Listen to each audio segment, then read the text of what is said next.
this video we'll show you how to achieve fluid slurs in both Celtic folk and bluegrass styles. We're going to start by looking at this series of slurs which could be heard in a Celtic reel. Begin by removing the bass notes so you can concentrate on generating a smooth sound between the hammers and pull-offs. First and third fingers are best to begin with. You want to aim for a precise attack from the hammers, and the pull-offs need to be equally loud, so make sure you pull the fingers away with a bit of emphasis. Don't simply lift them from the string. The picking hand is quite straightforward here. Just keep index finger to the second string and middle finger to the first. Ensure every pluck you give is of even volume and strong enough to help the slurs on their way. Once you're confident with that first example, you can add some open bass notes to give an accompaniment to your slurs. The thumb can take care of these bass notes, only one on the first beat of each bar, so make sure they have the power to sustain, but not so loud they drown out the melody.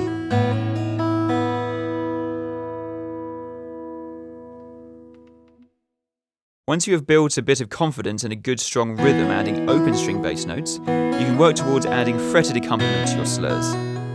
As you can see, because we're using the first finger to fret the bass note, you have to change the fingers you use for the hammers and pull-offs to second and fourth.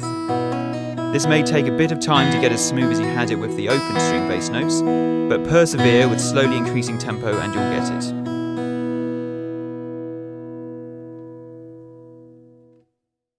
Again, your picking hand thumb will be doing the work of providing the bass accompaniment, whilst index and middle fingers generate the slurs across first and second strings.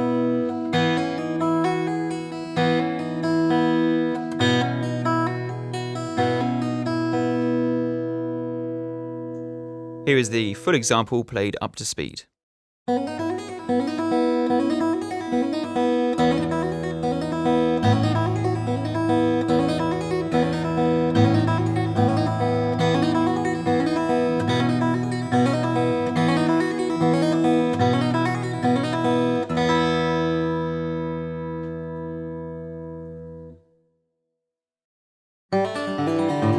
Next, we're going to look at slurs in a bluegrass context. The approach here is quite different, as we'll be leading into chords instead of adding bass notes.